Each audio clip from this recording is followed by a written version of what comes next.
Wow, I sure do love being a fisherwoman in Japan at the end of the Edo period.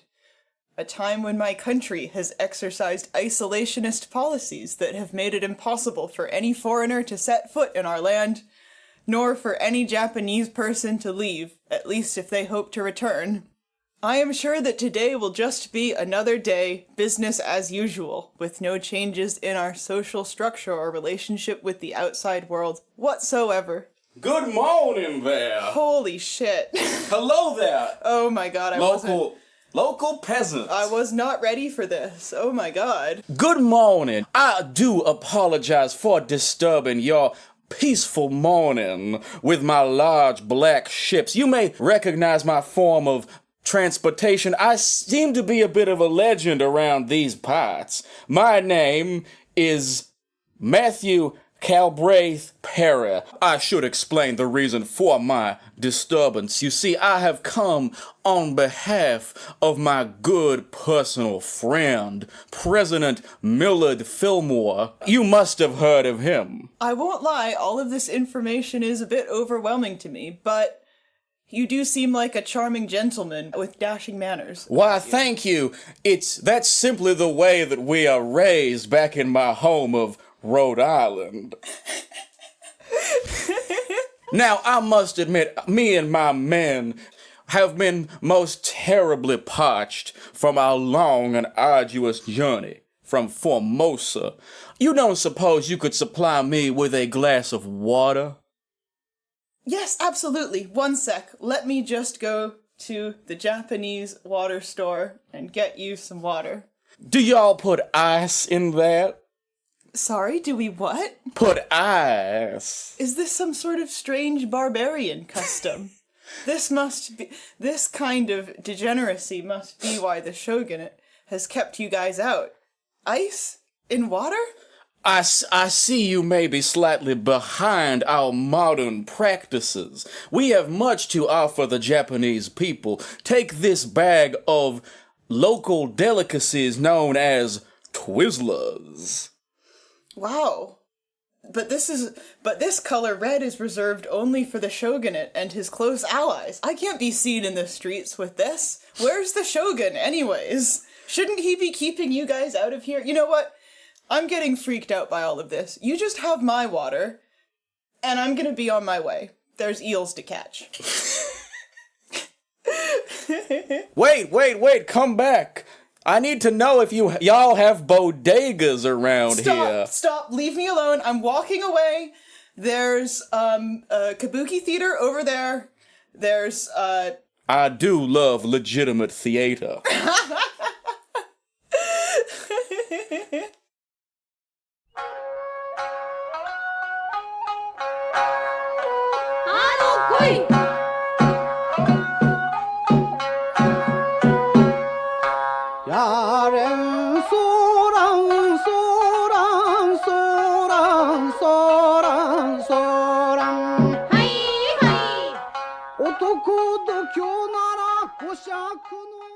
Welcome back to the Weird Medieval Guys podcast.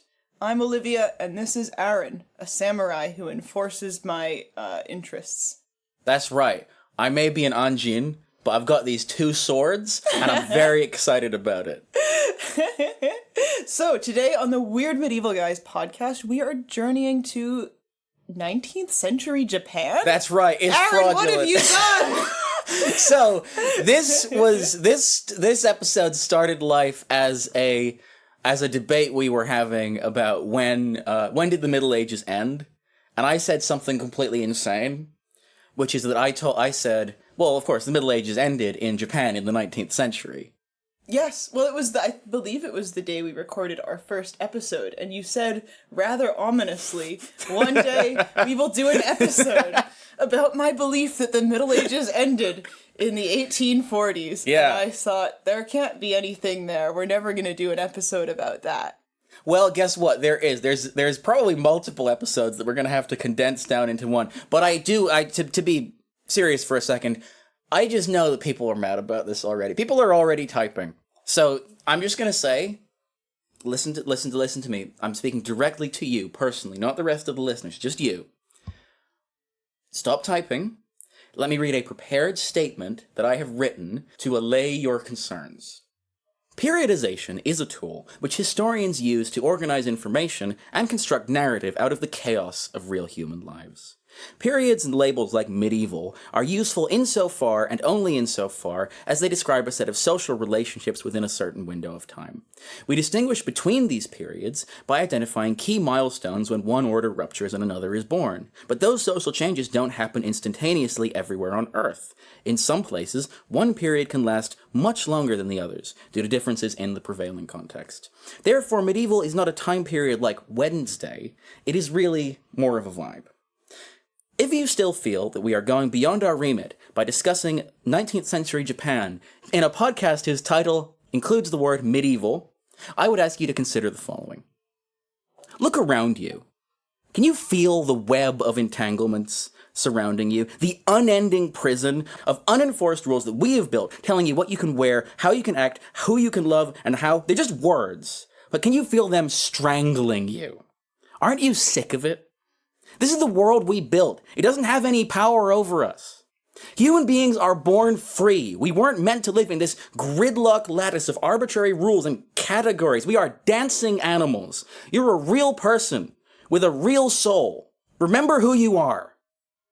And that is why today we will be discussing Edo and Meiji period Japan. So the reason that I have this unhinged belief about 19th century Japan is because when that scene that we flawlessly, perfectly recreated in the cold open played out in 1850 in Edo Bay, when the first American delegation arrived in Japan, Japan had been isolated officially from the world for over 200 years. It was the shogun Tokugawa Ieyasu and his successors introduced a policy of near total isolation that kept Japan separate from the transformative effects of the Industrial Revolution. So that when the American ships arrived in Japan, we have possibly the only instance of a quote-unquote medieval society interacting with a modern one.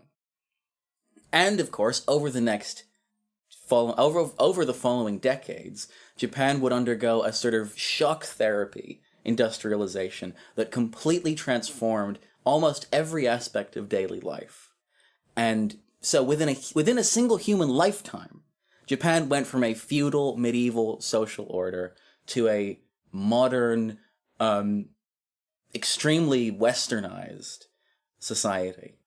Yes, and this is after approximately 250 years of this isolationist policy. So when we talk about the Edo period, we're talking about the period during which Japan was ruled by the Tokugawa shogunate, which began at the very start of the 17th century. So, our story picks up more or less where we left off in the Doritos episode. That's right, this is a sequel.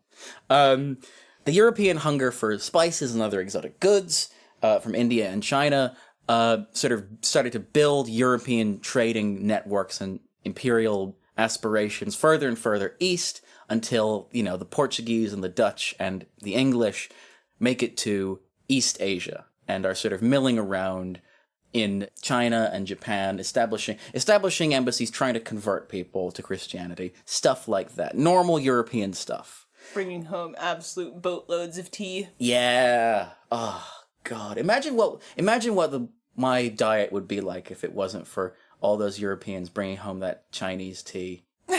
I drink like 7 cups of it a day. You know this. That's impressive. It's not. It's really.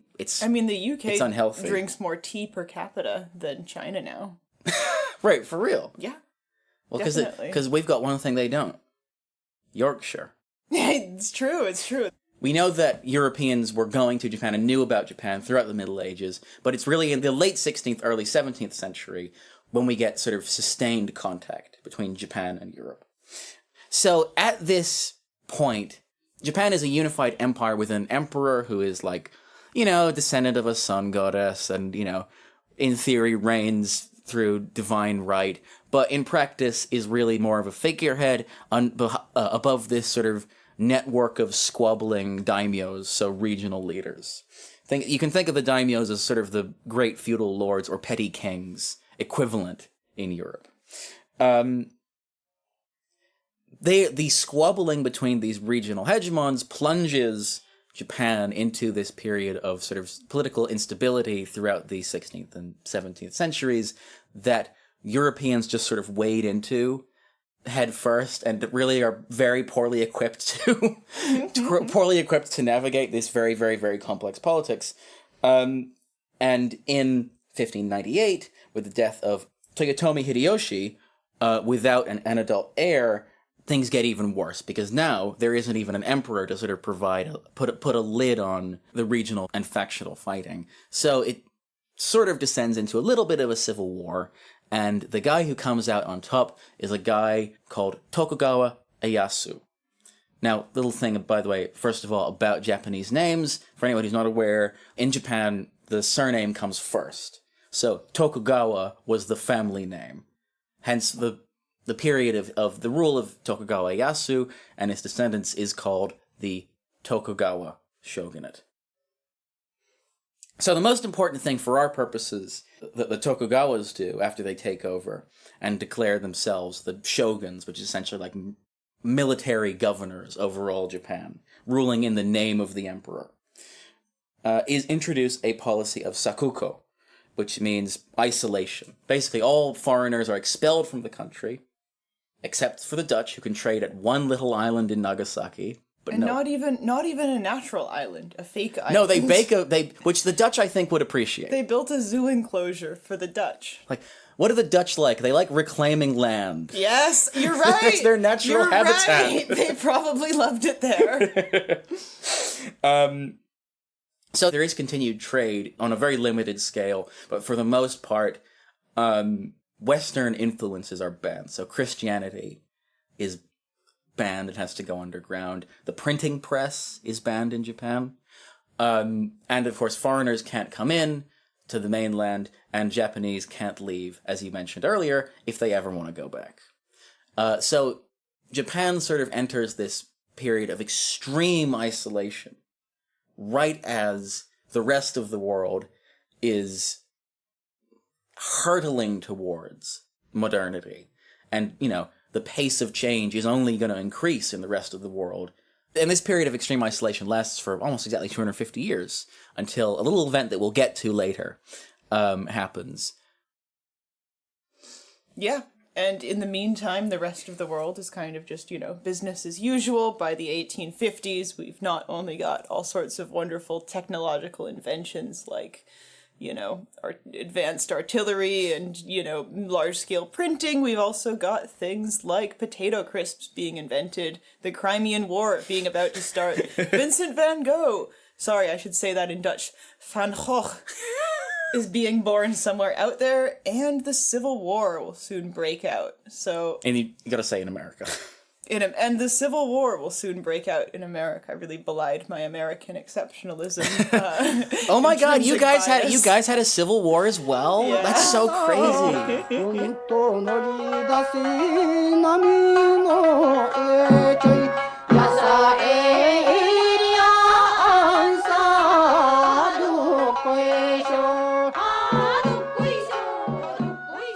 So this period, this 250-year period, between the closing off of Japan and the opening up of Japan in the 1850s.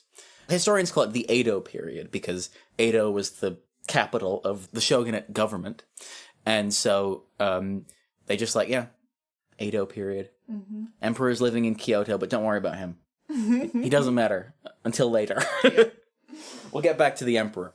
The question, I guess, is why would Japan completely cut themselves off from the world? Or more specifically, why would the shogun decide that Japan should be not completely cut off from the world, but certainly isolated? Because he didn't want them to build any McDonald's. I mean, in Kyoto. That's a pretty good summary of it, actually. Because you have, in the around the year 1600, all of these European states like Spain and Portugal in particular that are extremely Catholic and are on the warpath looking for countries where they can set up camp and trade and exploit and proselytize, convert other people to Catholicism, and the Japanese and the shogunate at this time, having kind of, clawed their way to the top after this extremely prolonged period of instability and violence, or kind of just looked at, all of that and thought, no, that's not what we need. I can't do this right now. Yeah, we barely have, a handle on our own country. So the shogunate basically, decided, we've got enough on our hands. We don't need guys coming over converting us to Catholicism. We've seen what the Protestant Reformation has done to Europe, and we don't like it. Yeah. And we don't need all of your newfangled gadgetry. Well, what it's done is plunge the entire continent into apocalyptic civil war, which, given that Japan has had quite a recent experience with that, you don't want more of it. Exactly. But as we mentioned before, they did make one exception, the Dutch. Now, I find this a bit difficult to rationalize, because if I could only let one culture into trade with my country, I don't know if I would choose the Dutch. If I would choose the exact opposite. I would choose, If I could ban one country. Listen, me and the Belgians go way back. But there was rationale for why they chose the Dutch to trade with, although they didn't let them actually come to Japan, and actually you could get quite handsomely rewarded for turning over a foreigner in Japan to the government. But the Netherlands, they had a lot more religious freedom at the time, and I think were essentially, from the way I understand it, perceived as kind of like the least evil of the European countries. They're a lot more chill. They're a lot less...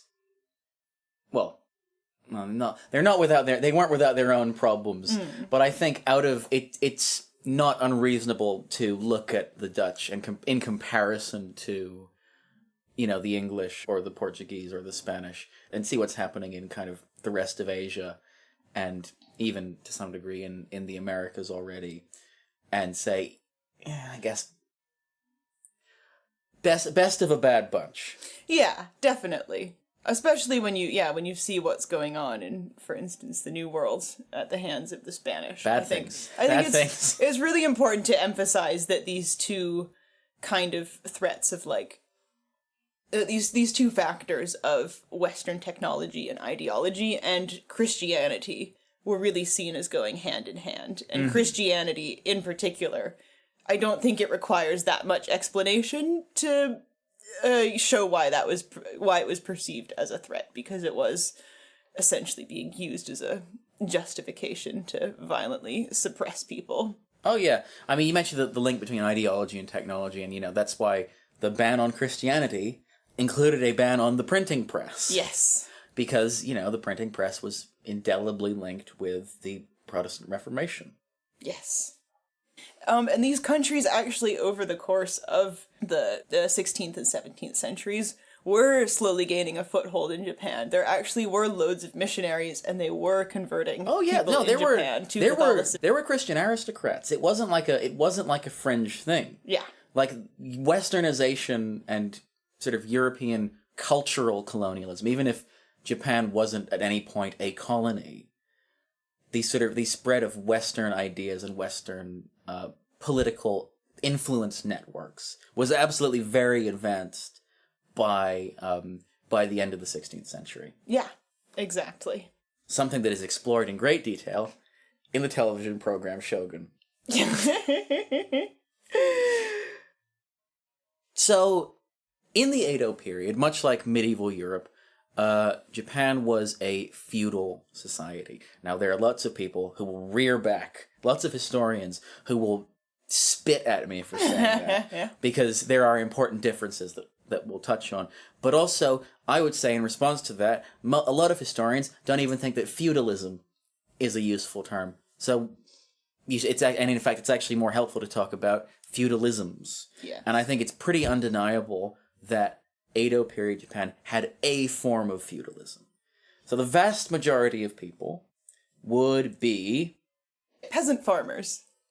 That's right. So most people were subsistence farmers. And this is where the first sort of historian's objection to comparing Edo Japan and medieval Europe comes from, because most European peasant farmers were tenants of a lord, whereas most Japanese farmers would have technically owned their land. They would have technically been smallholders, except for the fact that they couldn't sell that land. So it was functionally the same thing, and they still had to pay a portion of their surplus to the local lord. So if the point of a system is what it does instead of what it says it is, then that's a feudal system, baby. Absolutely, and I think this takes us to one of the things that gives Edo period Japan another similarity with medieval Europe is this really rigid social structure. I would argue even more so, I'd say. Almost, yeah, absolutely, almost more rigid than medieval Europe, because you had these, I think most people generally refer to 4 distinct groups of people, although there were zillions of subgroups within those, as well as the people who exist outside of them, which kind of form their own social class on their own. And then there's this idea that you really cannot move social classes at all. And that's a fundamental idea that we see at the start of the Edo period, and then we're going to see how that idea changes and how it changes in its applicability over the course of the time period. Yeah, because there's a very clear hierarchy between the 4 classes. So I think let's go there in descending order. So top of the social hierarchy are samurai. Yes, so samurai is And friends. Samurai is quite a broad term because it describes people who were in lots of different positions in society. So about 10% of the population across the Edo period would have been samurai. And these are people who and it includes, people from the highest levels of the daimyo to just like a kind of average guy who lives in a kind of shitty house and works for a lord as a local clerk. But he works for the daimyo. That's the most important thing. Yes, absolutely. So the samurai are the highest ranking class, and their role in society is imagined as warriors. That's why samurai are expected when they're on official business to carry their 2 swords as a sign of their rank. And they receive a stipend in the form of rice as a salary that's legally guaranteed by their local lord. Here's another comparison to medieval Europe. So you're telling me that there's a class of warrior aristocrats who are sustained by the agricultural surplus of the peasant working people. Yeah. Not comparable at all. And also, before you're going to say, oh, but there's like way more samurai, 10% of Poland were aristocrats. It's like, it's comparable.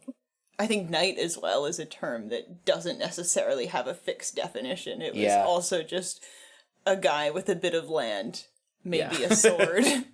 Definitely a horse, though. Oh, yes. So I said that they are, in theory, warriors. But in sort of practice, one of the remarkable things about the Edo period is that it is a period of really sustained peace. So what do you do with all your warriors when there's no wars? And the answer is...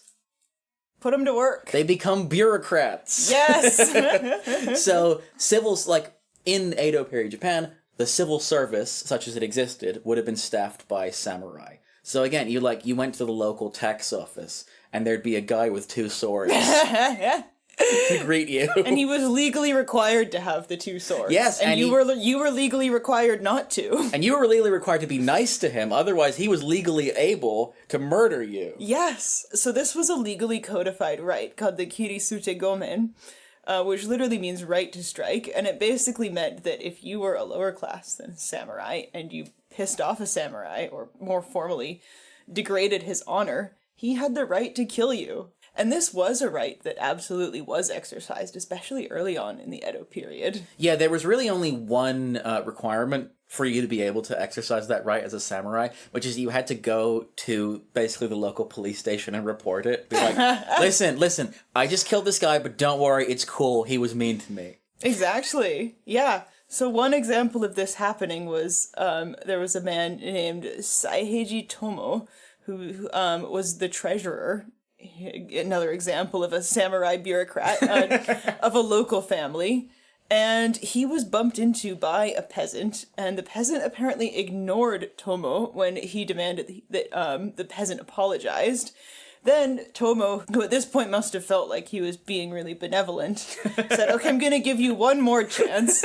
So he's got 2 swords, as all samurai do. One sword is a big sword, one sword is a little sword. And he says, listen, I'm going to give you the little sword, and I'm going to give you the chance to defend yourself before I kill you. And the peasant says, sure, man, takes the sword, and just runs away with it.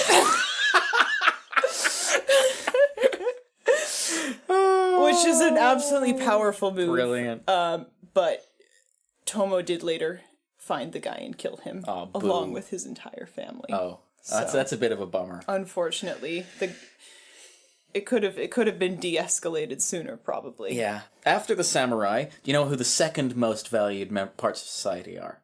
Obviously, peasants. Yes. So peasants were the second most respected class because they were the most productive. You know, everybody else, the idea is that everybody else is living on the backs of their labor, which is a very surprisingly Marxist interpretation of feudalism. Yeah. Yeah, absolutely. So as a peasant, your job was essentially to grow food for, of course, yourself and for the ruling classes and to pay taxes. Yeah. And that's how basically the ruling classes got their money. Many such cases.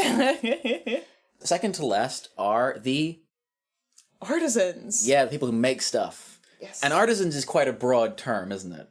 Yeah, and I think it's quite, if I may jump the gun a little bit, it's somewhat interchangeable with the last class, which is merchants. So artisans and merchants weren't as distinct as the other classes were, because I like to. This is not something that I can really substantiate in the sources, but I imagine that the way that you distinguish is just like merchant is sort of a more pejorative kind of term, because the implication being that you don't actually make something yourself. Definitely, yeah. But I think, there weren't necessarily, like, a lot of people were probably making stuff and selling their stuff. Oh yeah, I mean the Edo period, even though technologically there's not a lot of technological change, there's a huge amount of economic development, and that would have required a lot of merchants running around and selling things to other people in other parts of the country. Absolutely. This is going to be one of the most important factors of social change in the Edo period, actually. And another thing that's going to be a massive source of social change as well is the fact that after Japan leaves this time of immense strife, where warriors are the most important class of society, now in peacetime, warriors aren't going to be quite as important. Oh yeah. Well, it's very interesting that the period when the samurai code of Bushido becomes the most codified and developed is the Edo period, when samurai are doing the least conventionally samurai-ish stuff. Interesting. You might say there's a comparison to the sort of emergence of chivalry as a nostalgic ideal in Europe. As soon as the aristocrats stop fighting so much, suddenly it's more romantic to fight. Yeah, exactly. But only to engage in a highly, as you say, codified form, where, for instance, in the early Middle Ages, you would go to a tournament and have a melee where you just try to smash everyone's brains out, and later on, you just have a joust. That's not cricket. Where you try to knock the other guy off of his horse using your lance. What fun! Huzzah! And there's a panel of judges to decide how well you did it. It's like Britain's Got Talent. And afterwards, we eat strawberries and cream. This sounds like you're making a tournament sound like Downton Abbey. I was going more for Wimbledon. But yeah. So, as we mentioned before, because it's this period of sustained peace, there's not that much for samurai to do. And if you can't get a cushy civil service job, it was quite common for samurais and their family to live in poverty, basically on their government mandated stipends and with very, very little alternative income. Yes, because the samurai are quite restricted in what they're allowed to do. So this harkens back to the idea of these fixed, immutable social classes. So they're not really allowed to take up other forms of work that aren't socially acceptable. And this is especially difficult because Japan at the start of the 17th century has just left this period where it was all of these warlords trying to kill each other. So you have a lot of samurai who were previously indentured to specific warlords. That warlord dies, and they're kind of just like orphans. You know? No, I mean, you joke, but like one of the most interesting things that I've read about like the way that samurai conceptualize their relationships with their sort of feudal lords was that it's like it is the same level of intensity and emotional investment as a marriage. Yes. Like it's a platonic. It's getting married to your homie and promising to fight in battle for him. Yeah. Yeah, exactly. Like if your wife tells you to do the dishes, you say yes, ma'am. Exactly. So yeah, that was definitely worked, I would say, to decrease the social importance of being a samurai, but it didn't right away, at least, break down these social categories.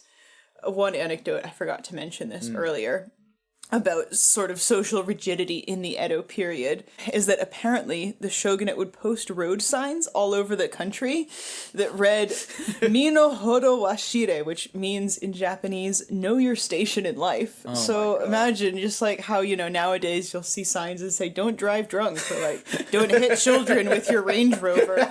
These are just ones that say, keep at it, champ. You'll never amount to anything. Exactly.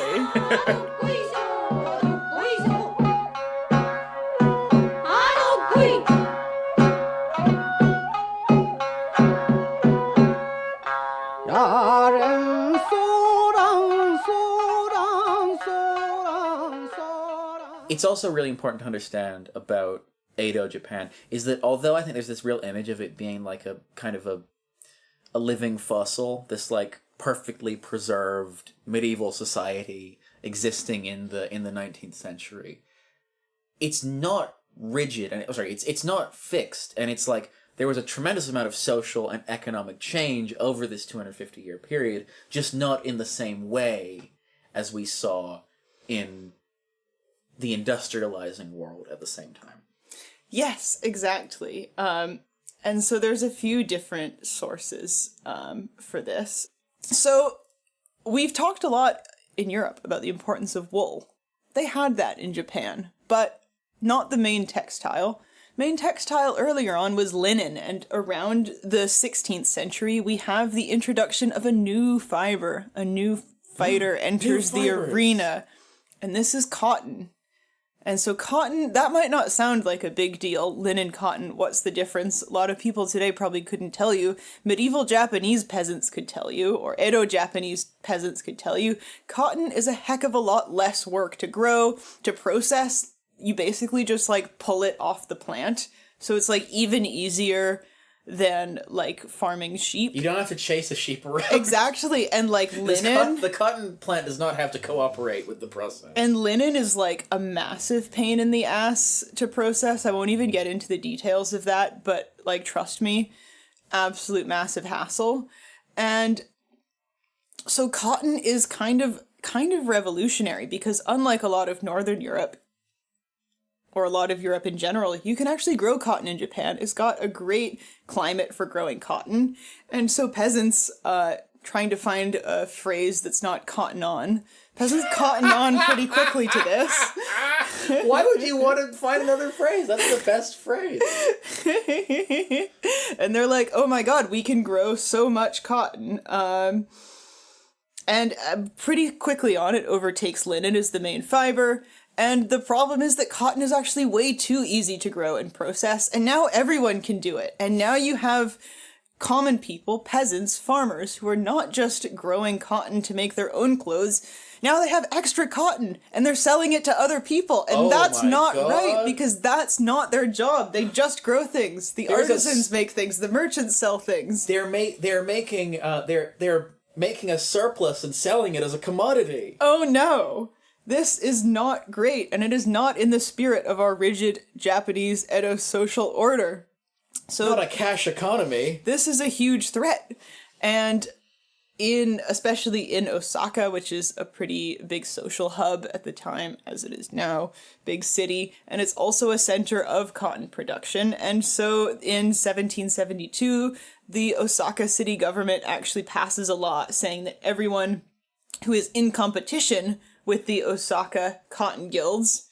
That's right, because they also had guilds as well. They also had guilds. Another medieval thing. Yes. Can you guess what they have to do if they're competing with the cotton guilds? Kill themselves. No. They have to join the guilds. That would have been my second guess. I'm just going to say, there's a lot of you need to kill yourself now in Japanese history. Yes.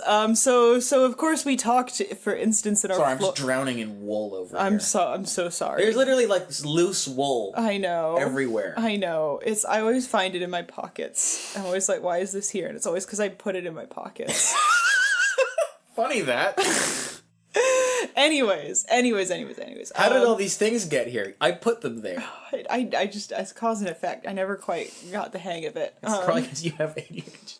And so the rationale behind forcing all of these people to join the guilds was saying, well, now you are beholden to the same rules and regulations as the guilds.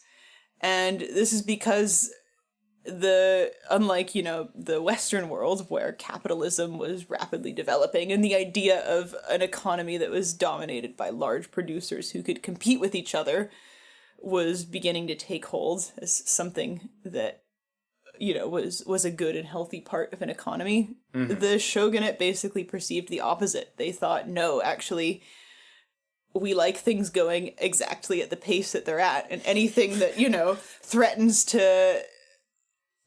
to compete with the established producers and established merchants and ways that things are done is actually quite bad. And so there were a lot of these mandates basically saying that clamping down on people who are trying to grow or make or sell things as a side hustle, in particular peasants. So, basically just saying that you needed to do everything by the books. Whose books? The samurai and the shogun and the daimyo's books. And so this was a big reason why industrialization didn't take place sooner in Japan. Not until the end of the Tokugawa shogunate. They basically thought, that's bad. We have a group of people whose job it is to make all of our stuff by hand, and we don't actually want anyone overturning that. Why don't you kids leave this to the professionals? Threaten our social order. They know what they're doing. Yeah. But nevertheless, the innovations and the developments in farming and in the textile trade and the arts and crafts trade were so massive that they couldn't really clamp down on this forever, especially because something that this leads to, as well as is fueled by, in a kind of positive feedback loop, is the growing of a middle class. Yes. So people who aren't endowed with social power, but are endowed with lots of money, and can buy that excess stuff. Mm-hmm. And can pay for things like fancier clothes, for instance. So we see a lot of fashions develop during the Edo period. This is a time when, just like in medieval Europe, a lot of fashion trends, fashion as kind of something that you need to keep up with. Snapback. Exactly. Low-rise jeans. Yes. High-rise jeans. Apple-bottom jeans. Apple-bottom jeans. Boots with the fur. The whole kabuki theater was looking at her. Damn, girl, that kimono looking shapely. So yeah, you have things like diverging fashions for men and women, and forms of art and craft to develop as well as a means for this middle class, the chonin class, to signify their taste and their wealth. Yes. So for instance, kabuki theater becomes really popular. Kabuki actors. So kabuki is just a form of theater. I won't go into it too much. Kabuki actors basically become celebrities. People are slavering over these people and throwing themselves on the ground and throwing up. God, they had fangirls. And along with kabuki theater, you also have visual arts, yes. Such as ukiyo-e wood prints, which often feature the actors. So you could buy a poster of your favorite actor and hang it up. Yeah, so again, another really iconic part of what we now recognize as iconic to Japanese culture emerges or becomes super popular in this period. Because again, like you say, if you have a economy that's based on on commodity trading and where people have capital, they can spend it on luxury, and this also leads to the development of increased urbanization as well, because now suddenly people don't necessarily need to farm to survive. Maybe they want to go and live where all the cool stuff is. Yes, exactly. And there was a really strong... I read an interesting article that was in particular about Osaka in this period, basically saying that for people who started successful businesses, the goal was basically to create something with a lot of longevity that you could basically just pass on to your children and would be passed on down through the family. So it was like a real long-term investment thing, which you might think, oh, that's obvious, everyone does that. But actually there is a lot of, as we see in today's economy, short-lived, perhaps unsustainable business practices. You mean that what's that name of it? You mean that in 250 years we're not going to be talking about the great noble house of Bankman Fried? Exactly. So, especially as the Edo period goes on, you also have merchant families and people who are born into a certain degree of wealth. And will become very important later. Exactly. We'll get to them. Exactly. So the idea is basically you're a wealthy merchant. You give your business to your son, but you've got loads of money as well. So you throw it at the arts and you become a patron of all sorts of different art forms. Or you throw it on in having a good time. Yes, so hedonism. Yeah. Super important to the Edo period middle class. And this is where we see a lot of things like brothels and geishas, who are not prostitutes, FYI, become widespread. There is a lot of what would probably be described in the West as libertine behavior, but yes, without kind of like immoral acts. I mean, even like I think to describe it in a moral sense is kind of... I'm setting something up. Okay. Yeah, stuff that definitely would be that's not what I think. That's what a character who we're going to meet later would think. Yeah, stuff that would probably... That wasn't necessarily contentious or taboo in Japan at the time, but probably to a Westerner of the same time period would be a little bit shocking. But a lot of sexual openness and a lot of arts celebrating this as well. So the whole point I'm getting at is that we see a bit of a dissolution in these social barriers between classes, but we also see the upper class go, oh my god, no, that's not cool. We need to go back. We need to return. So you also see a lot of things like sumptuary laws being passed, similar to how in medieval Europe they made it illegal to wear pointy shoes. Good. That's one weird medieval law that I do support. In Edo Japan, they made it illegal for people who weren't samurai or priests to wear certain materials or colors like silk or certain red or purple dyes. And this had a really interesting effect of creating kind of a new aesthetic sensibility because, let's face it, the upper class aristocracy are never the tastemakers, they're never the innovators. It's always the bourgeois. It's always the bourgeois. So we have this bourgeois pioneer a new aesthetic sense that's known as Iki, which is kind of described erroneously in the West sometimes as minimalism, but is more kind of an entire philosophy that's like a relationship between taste and aesthetics. Is basically being effortlessly cool. So the samurai make it illegal to dress too flashy, then you dress more minimally, but you do so tastefully. It's the idea that you're being understated, but not because you're poor, because you know what's cool. And this... It's buying a $1,000 blank white t-shirt from Kanye West. Basically. Yes, exactly. And I think I read a quote that summarized it as a wool kimono with a silk lining. So you're not saying that, what's inside is fancy, but you're trying to imply it. Both, in both physically in terms of like your clothing and what's inside your house, and also how you behave, that you're kind of, you have a manner about you that's not obtrusive or loud like a samurai, and not coarse like a farmer. You're a middle-class person. You know what's cool, but you don't feel the need to broadcast it. This definitely does not describe either of us or any of our friends or anyone that we know. No, we speak openly and frankly about all of our interests. We feel no shame. I am not cringe because I'm free. Exactly.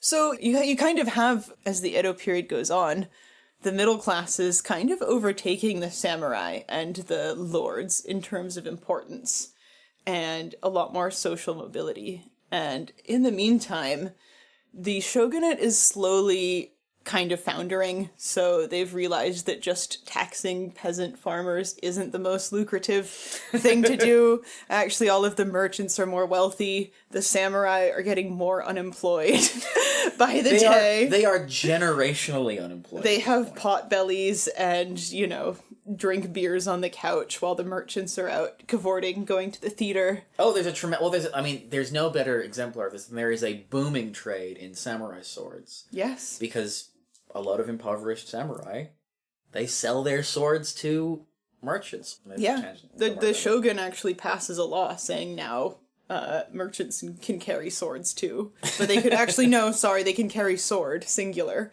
Samurai still have, rights. Well, the sole rights for 2 swords. But anyways, to cut a long story short, my point is that you don't have a stagnant society at all in Edo Japan. You have a society that I would say is struggling against the boundaries that have been imposed by the upper class. And slowly more and more Western knowledge is coming in, so eventually they start allowing actual Western technology in, like things from the Dutch, like clocks, gradually printing presses as well. And people see these and are like, oh my gosh, this is quite exciting. And check out this clock. And I think it's a bit of like a pressure cooker bomb. Yeah. Well, exactly, like the underlying social conditions that created the shogunate no longer exist. And then the entire regime is sort of papering over the cracks of a legitimacy that just isn't based in anything real anymore. It's not based in people's real lived experiences. I think it's super interesting the way that Edo period Japan really does reflect, I think, Europe from the 11th century onwards. Where, yes, you don't have like all the mod cons, like, the printing press and chilies and so on. Like, it's not a modern society, but there is this transition towards a more capitalistic, more urban, more libertine in many ways society. So it's early modern Japan is kind of late medieval Japan. Yeah, in a very direct sense. I think so, and I've said this before, but just to say it more clearly, I do think it was also, like the Middle Ages, the birth of a lot of things that we recognize today as Japanese, like kimonos in their current form, woodblock prints in their current form, those flags that look like fish were invented in the Edo period, all sorts of things. They had the Edo aesthetic is really rad. Yeah. Like, it's really cool. Just the visual art alone. Exactly, and I think that, like, it's kind of the go-to fantasy aesthetic in Japan in the same way that generic, ambiguously medieval aesthetic is the go-to fantasy aesthetic in the West. Oh my god, now I really, really want a Japanese adaptation of Lord of the Rings set in, like, a kind of ambiguous Edo period. That would be cool. That would be pretty awesome, that would be actually. Rad, yeah. Mount Fuji is Mount Doom. Oh my god. Oh my god. Wow. That would be sick. I'd much rather watch that than make this. No, this is alright.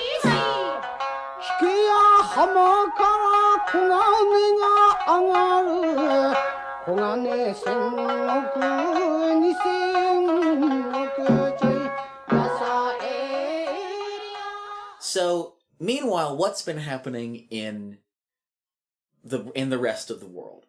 Well, the most important thing I think to note for our purposes is that the Pacific has become the Pacific Ocean, which Japan, I don't know if you know this, is in, has become a much more important theater for sort of global power politics by the beginning of the 19th century. So the Russians have sort of established themselves in the northern Pacific coast pretty definitively by this point. The Americans are arriving in California and Cascadia, and America is being now stitched together into a coherent continental state. So obviously they care about their Pacific interests much more than they would previously. And so you do see these missions that will arrive or sort of skirt around Japan by the Americans and the Russians for a couple of decades leading up to 1853, but never really go sort of whole hog and never really try and open it up. Because if you think about it, like, it's an untapped market. If you are an enterprising Russian or American sort of businessman or politician, the idea of this presumably quite large market that the Dutch currently have this stranglehold over that's pretty much otherwise untapped, sounds like a really good deal, because there's a lot of money that's been made already in China, and so why not try and squeeze some cash out of the Japanese? You can just imagine the yen signs flashing in their eyes like cartoon characters. And so in 1853, The esteemed gentleman Matthew C. Perry of the United States Military rocks up in Edo Bay and basically says, all right, game's up, it's over. I have much larger guns than you do, and so I say, isolation's over. Not only are you going to let us in, but you are going to sign a series of treaties that the Japanese will call the unequal treaties that give us exclusive economic rights that are vastly disadvantageous to you and very advantageous to us. You'll give our citizens extraterritoriality, which means that we are not subject to your laws. And you just got to suck it up because, again, we have bigger guns. And the shogunate basically doesn't really know how to react to this because they are, as much as Edo Period Japan is this incredibly dynamic and interesting and exciting civilization and society, they cannot compete with modern industrialized warfare. If they had tried to fight, if they had tried to have a war with the United States, if there had been, in 1853, the Japanese-American War, it would have been a disaster. Yeah. And so the shogunate capitulates, basically, and says, all right, fine, you can have our extraterritoriality. And people in Japan immediately are appalled by this, because now they've gone from this very proud civilization that's, again, incredibly dynamic and exciting to a subject people all of a sudden. Maybe not, maybe they're not like a literal colony, but it's very obvious that it's a one-way relationship. So we've mentioned that the shogunate is incredibly vulnerable, and although there are attempts at reform under the shogun, because they immediately realize, oh, we need to get our act together, basically, and try and find our way out of these treaties that we've been forced to sign. In 1868, there is a rebellion led by prominent samurai from all over Japan, including, by the way, a lot of noble families who had been sort of on the wrong side of the First Civil War, and so had a multi-century beef with the Tokugawas. And so there is basically, to cut a long story short, there is a war in 1868, and the shogunate is defeated, and the rebels basically proclaim the restoration of imperial rule. Now, do you think they actually restored imperial rule? Of course, I'm sure it went just fine. Hell to the hell no, they did not. They replaced the shogunate with basically the Jinro, so basically a bunch of statesmen who would set the direction of Japanese politics for the next couple of decades. So this new government gets constituted that, again, is in theory an imperial government, but in reality is the emperor continues to be just a figurehead. And one of the first things they do is in 1871, they send out a mission to basically check out what's happening all over the world. This is called the Iwakura mission. It's basically like they send a bunch of Japanese diplomats and clerks over to record what they find. They literally do a loop of the world. So they go to Europe, they go to America, and just see what's up there. And I have a couple of quotes from the report they sent back, which was an instant bestseller in Japan. Oh, I bet. It is like, here's what all these white people are up to. These white boys be crazy. They're getting a white girl wasted and having a white boy summer out there. Well, you say it. But you have some brilliant quotes about comparing Americans and Europeans that I think people are really going to enjoy. So, the author says, "The people of Europe are proud of European culture and readily dismiss Americans as uncultured bumpkins. However, herein lies the very meaning and purpose of America, for Americans deride culture as merely another word for superficial veneer with no practical use." That you could have written that yesterday. That's so insightful. Brutal. "The people of America and Europe regard commerce as the most important human activity. Even those who are engaged in agriculture are constantly concerned with the exchange of commodities." In fact, so one of the things they note is that the quality of roads is like, that's the most important marker of civilization. "When you enter any country for the first time, you can tell immediately by looking at the road surfaces whether the government is efficient or not, and whether the citizens are likely to be rich or poor." Wow. Yeah, it's, again, like, very little has sort of changed. This idea that, like, the role of the government is to provide basic infrastructure. But what if you go to a country and the roads are covered in signs that say, "Get back to your farm, farm boy"? Well, that's sort of the problem, isn't it? But it's not all great. One of the negative things that the authors note is the actual impact of industrialization. So they say, "Our escorts pointed to this," referring to the billowing dark clouds from industry in Liverpool, and said, "The people of the city have to breathe in the midst of that black haze. That is why the average lifespan for the upper class is 35, for the middle class 23, and for the lowest class, that of the workers, is only 15. Now, Is that accurate? I think some things might have been lost in translation.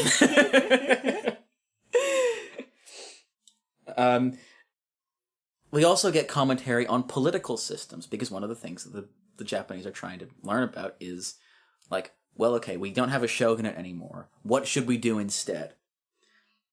And so we have a brilliant quote about democracy and freedom. "If I may generalize, there are a number of unfortunate consequences of freedom in a republic. Although we can envy the wholehearted freedom of a mature people, and the degree of equality attained to them, the lower classes often give expression to their freedom through dissolute behavior, lacking all restraint. Because the lowly lack respect for their superiors, their manners are very poor." So he's basically saying, you want to live like common people. I think that's one of the funny contradictions as well of Edo period culture, it was quite hedonistic, but in like a very codified way. Yes, you had to be the right kind of hedon. Yes, there's rules for being horny. Mm-hmm. I've got one last quote, and it's about gender relations. Would you like to hear it? Yeah. So whereas in Japan the role of the wife was to serve the husband and his family, in America it is the custom of the husband to serve his wife. Are you okay? So true, bestie. "If the husband senses even the slightest hint of his wife's displeasure, he demonstrates his love and respect by bowing and apologizing. Yes. If the apology is not accepted, he may be sent out of the room and cannot even eat." So true. I spent a lot of time in your house. That's basically how it works around here, right? I snap my... When Daniel doesn't do something for me, when he doesn't, polish my shoes fast enough, I'm, out. No dinner for you, surf boy. Yeah, exactly.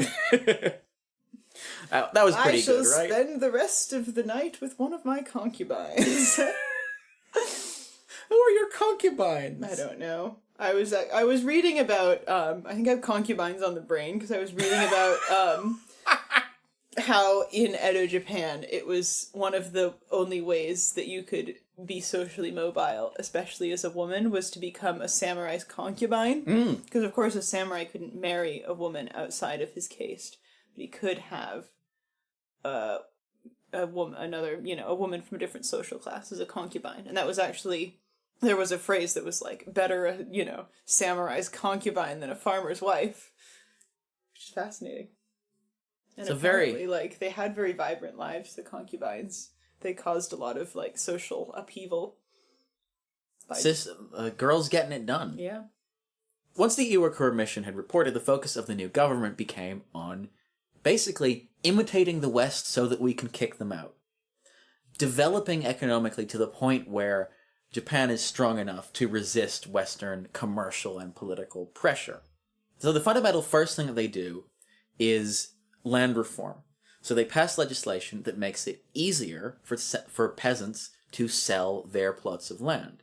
Now this is absolutely huge because it means a couple of things. Number one, you can turn small, like family-level small holdings and combine them into large estates, which are much more efficient and productive, and concentrate economic power at the top. Nothing like that happened in Europe at the end of the Middle Ages. Nah. Completely incomparable. But it also means that you now have you have freed up all these people who had previously had legal obligations to the land to pursue commerce or wage labor full time.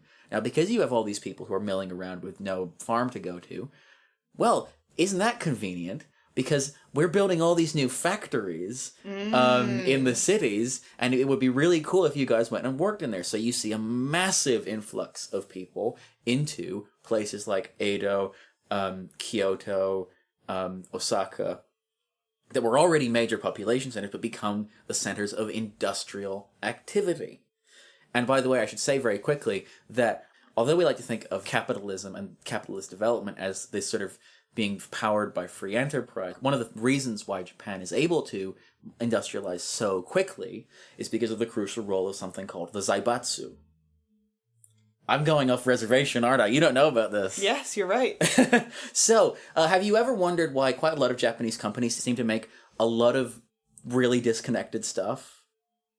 Like how, wait, I've got this, like how Yamaha makes pianos and motorcycles? Yes. Well, you can arguably trace that to the emergence of the zaibatsu, who were these huge conglomerates of companies who were basically given monopolies over certain industries. And you might recognize some of these names. So, among the first zaibatsu, you have Mitsubishi and Nissan. And lots of other, like, famous Japanese companies that were founded, basically, with a remit from the government to say, okay, we will give you control of this commodity in exchange for you have to develop us, and you have to develop us as quickly as possible. Imagine you're the Yamaha family, and they're like, we're giving you a monopoly over pianos. And you're like, what? I wanted a piano. We don't have those. Yeah. I mean, it's interesting, though, because these corporate groups, they weren't given, like, okay, you're the railway company, and that's what you do. It was just like, you just got a grab bag of stuff to do. So you got all these former peasants who are freed up to do whatever they want. And you also have another need, which is to develop a modern military. So basically, the Japanese government shop around across Europe to figure out who has the best military. So they basically decide that, well, the Germans have the best land military and the Brits have the best navy. So well, let's just get a bunch of Germans and British people and teach us how to make a modern military. And so you have a new conscript army trained in Western military tactics and with Western weapons to replace the old samurai feudal obligations. By the way, speaking of the samurai, all those caste obligations that I've mentioned are dissolved gradually. It's a multi-stage process. But essentially, samurai, they get their stipends gradually cut and then abolished, and their ability to, like, murder people with free reign gets abolished. And I'd say that arguably, like, we've been talking in this episode about, like, things that are iconic to Japan. And I'd say that this period, of industrialization and modernization, which I probably should have said earlier, by the way, for clarity, is referred to as the Meiji era. So the Edo period is replaced by the Meiji period, referring to the Emperor Meiji. The Meiji period also gives us another incredibly iconic Japanese sort of symbol, which is the locomotive, the train. Yes! Shinkansen! Yeah, well, exactly. I think it's a really great comparison, actually, because the Shinkansen, the bullet train, is arguably, I'd say, the most famous example of Japanese modernity. And the first generations of trains that are introduced to Japan are equally sort of symbolic of the transformation, because they change how people can live and where people can live, but they also change the landscape. They tunnel through mountains, they chop up forests, they change the human relationship with the landscape in a way that would not have been possible a couple of decades before. So suddenly, in a couple of decades, Japan goes from being a place where you basically have to travel on foot or by horse to a place that has a national railway network stretching across most of the islands. Absolutely mad. So one of the things that I think is can be quite problematic in the way that people teach the Meiji period is that it's it can be a very top-down narrative. Basically that, like, the new government comes in and does all this stuff. To tremendous success, by the way. Japan, by the start of the 20th century, is a recognizably modern 20th century society in the European mold. People are wearing Western clothes, going to jobs that are very similar to the kinds of jobs that they would be doing in Europe or America, and getting there the same way as well. Yeah. It's a complete upheaval. And I think that one of the things that's often quite easy to lose in the study of that transformation is what that felt like. Because if you try and put yourselves in the shoes, let's say, of the people who were on the Iwakura mission, the European equivalent of this is if you went back in time, grabbed a knight off his horse, and then just threw him in Victorian London. What it would be baffling and traumatizing, I think, in a really profound way, to see your country change that dramatically over the course of your life. Definitely. So, if the train is kind of the superlative symbol of the transformation of Japan into what we now recognize as modern Japanese society, I think it's useful to use the train as the image of the train as a sort of cultural signifier and see how people kind of reacted to it. And one of the most interesting ways in which people seem to process this transformation is a really interesting sort of basically folk tale, or series of folk tales that were incredibly enduring and popular and sort of almost seemed to emerge simultaneously in Japan around the same time across the country. It's hard to tell because, Japanese indigenous anthropology and ethnography was only really just getting started at this point. This was the first time that people were studying folk culture in a way that we would recognize as sort of quote-unquote academic. Yeah. So it's hard to trace where it comes from. Yeah. If there is an origin point. But there's this story that gets spread around about the tanuki and the train. Now, the tanuki is a creature that its name translates to raccoon dog. Can you pull up a picture and sort of describe what they look like? I mean, I know what they look like. They look like if a dog was a raccoon. They do. They do. They have they're brown, fluffy little guys. They're kind of fox-looking, I would say. Yeah. They're like fat foxes. They're of the same ilk as the red panda, I feel. Yeah. And they also have enormous testicles. Did not know that. Well, that's an important part of the mythology, because they are yokai, so they are magical beings, whilst also being a real animal. Yeah. But the source of their power is located in the balls. I did not know that. Magic is stored in the balls. Wow. Yeah. So the tanuki is kind of this benign trickster, just a silly little guy who runs around and casts spells on people and like shapeshifts and casts illusions. Basically, if you get drunk at the bar and then you get lost in the woods going home and wake up the next day in a ditch, Tanuki did that. But in the Meiji period, there's a story that gets spread around about the Tanuki and the train, and I'm going to read directly from a Japanese source, sort of, that's written this down, that I'll link in the description. Now there's reclaimed land in the area around Shinagawa, but in those days waves ran against the shore, making a sound like a pashtan pashtan. It was a lonely place, and there were a lot of tanuki and kitsune there as well. At night, when the train would run through the area, they'd hear a sound, shoo shoo, po po po, coming from the other direction, and they'd hear a whistle blowing, and they'd say, a train is coming! At first, even the conductor was thinking, we're going to crash, and he would stop his own train and have a look around. But the train from the other direction never came. This is strange, they'd think. And then one night, as always, the shoo-shoo, po-po-po sound came, and they could hear the steam whistle, and this time they thought, let's not worry about it, and they gave it more speed and went straight ahead. Everyone expected a head-on collision, but they just went on, no problem. When dawn broke, along the tracks at the foot of Mount Yatsu, they found a big tanuki lying there dead. Back in the days of the steam engines, there was only one track, so there was no way a train could randomly come from the other direction. Well, of course, it was just that the tanuki really enjoy imitating things. I don't laugh. I find that really emotional. Yeah. Because it's the death of magic. Definitely, yeah.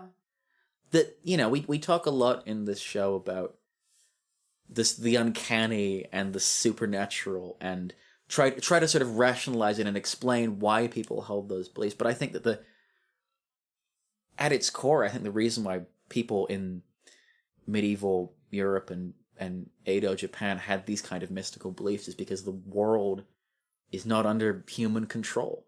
There are genuinely forces that are acting beyond our control. In a way that we just don't have to experience in the world of air conditioning and central heating. Yeah, no, I completely agree. It's something I've touched on before, and it's one of my own personal feelings about the Middle Ages. Not necessarily one that has a lot of scholarly justification, but that belief in the supernatural was, I think, quite a logical thing for people, because absolutely. they didn't live in a world that expected or demanded of them what we understand as objective scientific truth. That wasn't something that was perceived as a goal of life, seeking empirical truth, Yeah. Your life wasn't about being beholden to these factors of science and man-made influence. It was about being beholden to the natural worlds. Yeah, and the natural world is full of forces and actors that you can't always understand with the human senses. Yeah.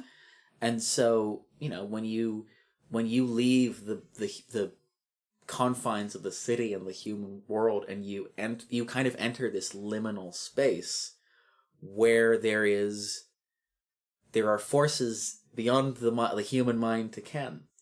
And the train, the introduction of the locomotive, represents the destruction of that liminal space.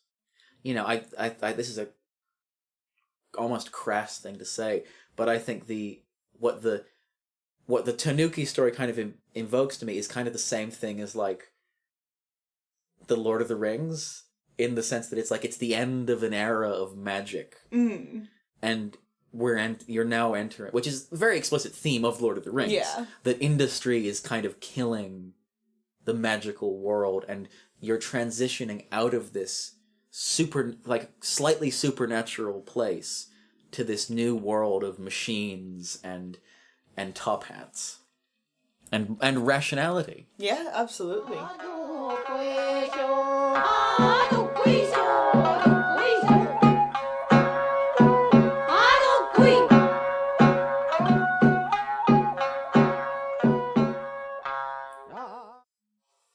The opposition and the resistance to the new modern world was not just contained within folk culture. There was actual armed resistance to it, mostly from dispossessed samurai who suddenly found themselves not just without a role, but without meaning. Like if you've grown up to understand your role as a samurai is so important that you are fully expected at some point to kill yourself if necessary.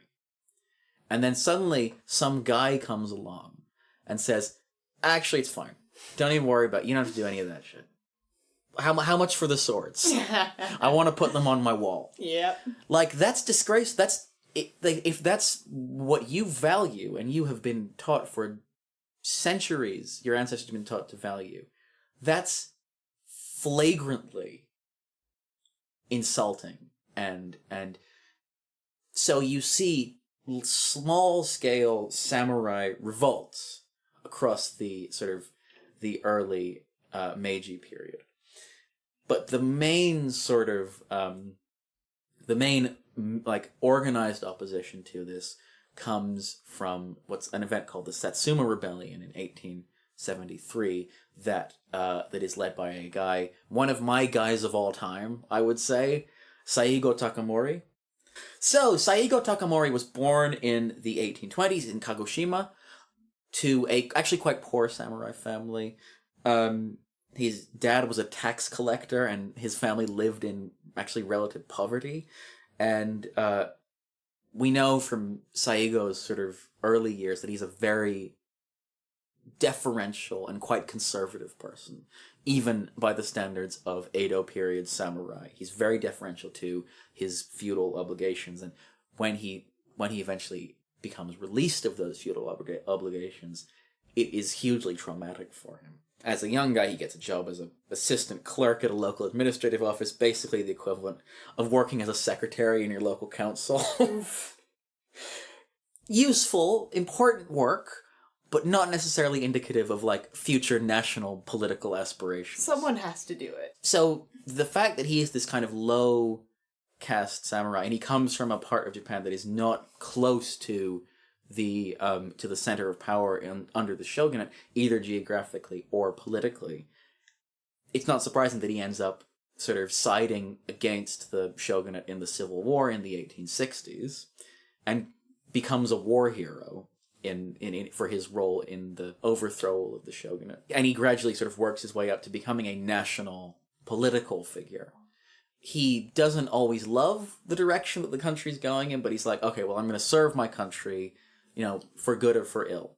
But he still brings a little bit of that classic samurai flavor to the way he approaches politics. Let me give you an example of that. So in 1873, the Japanese elite are debating whether or not to invade Korea. Now, Japan has flirted with invading and annexing Korea before because the Korean peninsula sticks out really close to the Japanese western shore.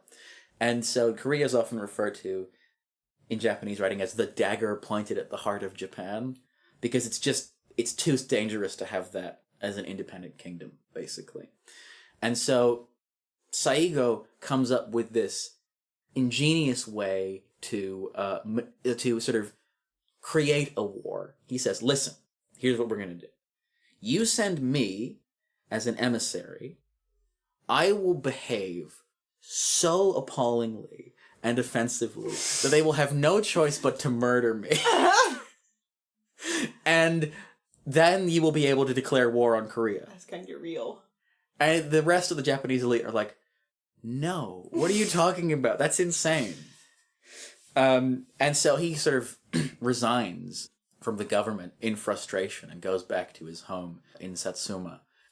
And I think he's also dismayed by what he sees as the corruption and immorality of the new government and the new sort of way of living that people are becoming accustomed to. If the ordinary people don't have the samurai to guide them, what will they do? Go to raucous theater performances and patronize geishas. Which I know sounds like fun to you and me, but it was appalling to him. This isn't how they did it 400 years ago. Yeah.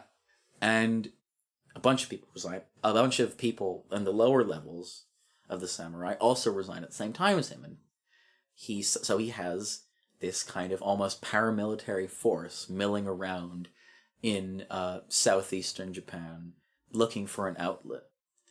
Now, in the next couple of years, there's no indication that he's going to sort of rise against the government. I mean, every first-hand account of like what he was like in the mid to late 1870s is like, basically, he just sort of seems like a kindly uncle. Is like, everything that's written about him is like, yeah, he came over and played with my kids. Like, he came for tea and he was cool. But suddenly, for whatever reason, in 1870, in 1877, amidst risings by samurai across Japan, the rebels sort of adopt him as their spiritual leader, this sort of respected sort of elder statesman, and he ends up leading a rebellion against the government. Now at the start, they're fighting because they've been all trained in the Western techniques. They're fighting with rifles and with artillery. But as the war grinds on and they are sort of driven further and further back and they run out of munitions and they run out of gunpowder, they start to have to fight with swords again. And this army of dispossessed samurai can be actually still quite effective with just a sword and maybe a pistol. But it's pretty one-sided. Like, there's not really... It's a gradual series of defeats or draws for the most part. And eventually by September 22nd.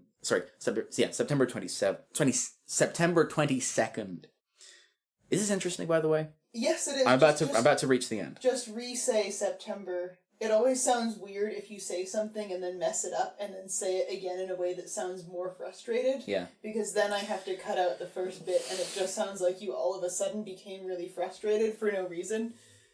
So just who says I'm not frustrated? Who says I'm not angry? I don't care how you actually feel. It's just about projecting the right vibe to our listeners. Fuck the listeners. Okay. Fuck the fans. So by September 22nd, the rebels kind of know that the game is up, and they're camping out in this castle. And Saigo tells his men, "As we are determined to fight to our deaths, to fulfill our moral obligations to a noble cause, and to die for the imperial court, so let your mind be at peace, and be prepared to make this castle your final resting place. It is vital to bestow yourselves yet even more, and to be resolved not to leave for posterity any cause for shame." And so that night they all have a big sort of get together, and they read poetry about death and honor and that sort of thing, and all the great samurai virtues. And, at about 4 a.m. At about 4 a.m. the government army attacks, and it's a massacre. Saigo gets a bullet in his abdomen, and he knows he's bleeding out, so he turns his face towards the imperial capital, and he commits seppuku in the traditional samurai fashion. Now there's a little coda to that story, which is that after he died, and after the government is sort of picking through the battlefield, they are frantically searching for his head, because the presentation of a severed head of an enemy is a celebrated part of medieval Japanese warfare, and it's incredibly symbolically important. But everyone knows that if you commit seppuku, one of the most important parts is having a guy to cut your head off. Yes, absolutely. And after you stab yourself. Well, because otherwise it's the most horrible way you can imagine dying. Yes. It's incredibly undignified. I love ritualized violence. Yeah. So they're looking for his head, and I don't think they find it. The fact that they were even looking, I think, is a kind of weird final vindication of Saigo. Because it goes to show that you can subject people to all kinds of insane transformations. In the space of a single generation, you can go from being a peasant farmer to working at a factory and taking the train to work. Yeah. But they're still going to carry with them that little bit of something, that little thing that they remember from their past, in spite of everything. And I think that's quite moving. There's a power, even in defeat, in that image of the traditional Japanese way of life.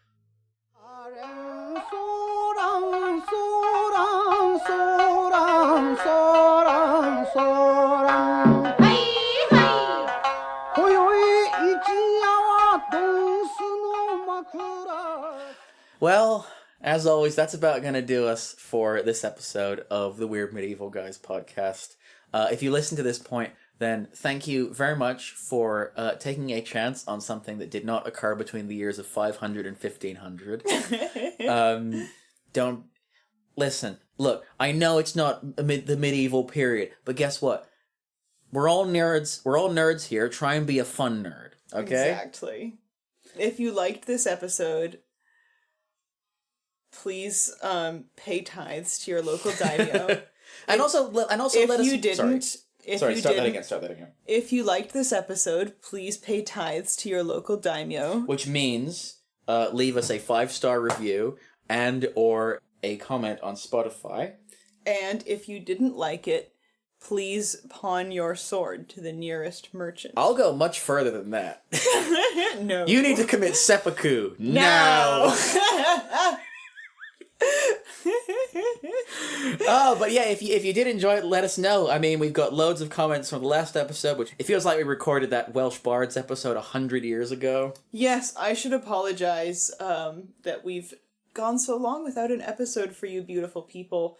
Scheduling errors and life in general got in the way. But seeing as we've been doing this podcast every 2 weeks without really a break for about 10 months now, I want to say, I think we're doing pretty well for ourselves. If you want to know why we didn't record and release this episode a week earlier, it's because my train got cancelled. Now I won't name the company responsible for cancelling my train. I will only euphemistically refer to them as London Borth Eastern Railway. Let me guess. Is their name an acronym that rhymes with Melaniar? We gotta get this melon to the ER! He's losing juice fast! Anyway, so... You could leave us a comment like this comment from Sebastian, who says, "Your podcast has inspired a trip to Italy. The episode about medieval student life was really interesting, but would love an episode about Bologna on its own, especially about their cathedral." We could do it. I don't know anything about the cathedral, but it's probably a good cathedral. Probably pretty chill. I've probably seen it because I was in Bologna. I feel like it would be hard to go to a town in Italy without seeing the cathedral. We also have a comment from somebody called Merlin, who said, which I'm raising because they say, great episode, lads. The pronunciation had me a little as someone trying to keep their Welsh knowledge. Still, why don't you read that last part? Yma o hyd a Cymru am booth. Amarohid, everybody. I don't know. I'm sorry. But if you've listened to this podcast, you probably already know that our pronunciations are a bit spotty. We're not linguists. No. We're just normal men. We speak, between us, we speak 3.5 languages. Exactly. But nevertheless, the fact that was like the most negative thing anyone had to say about our Welsh in that episode is actually pretty good. Because I fully expected someone to comment and be like, "You guys are imbeciles." So, you take what you can get. Well, you know what I'm gonna get? Hammered. Some sushi. Some sushi. Let's wrap this up. Yes. Where can people find you? People can find me on Twitter. Follow Weird Medieval Guys as ever. If you're not following Medieval Guys and you listen to this podcast, I want to know how you got to that point in life. DM me your life story. Please do. And you can find my personal Twitter at Olivia__MS. And I am at Aaron P. Tappers on Twitter, where at the moment I do just mostly post about Godzilla. Godzilla! Go, go, Godzilla! Here comes Godzilla! Woo! Which Godzilla are you? I am... Who is... Oh no, so let me put this a different way. Which kaiju is your kaiju persona? I mean... Obviously Mothra. I feel Yeah. like we covered this already. Yeah, well, not on the show. I want to be a beautiful moth woman. I would say that pretty much describes you at the moment. Definitely. Whereas I feel a deep affinity with Kong. He's just a fucking guy. He has a job, he takes showers, he goes to the dentist. He sits down, yeah. He just like me, he loves to take a large sort of, a large tool and just sling it over his shoulder while he's walking. Exactly. And just like me, he is a king. He has like a slightly kind of affected way of moving around. As if he's trying to communicate with body language, his mental state. Which is very human. Hell yeah. Well, until next time. Until next time, when, dare I tease it? Yes! Well, this was a little bit of global history, what we did this episode. We're doing more global history next time, with a special guest. A special guest who may or may not have been on this podcast before. And may or may not be me doing a second voice. It took us 4 months, but we finally freed him from a hole in the ground. Which he was trapped in because they hadn't invented the stairs that go up. If you don't listen to the bonus episodes, I pity you.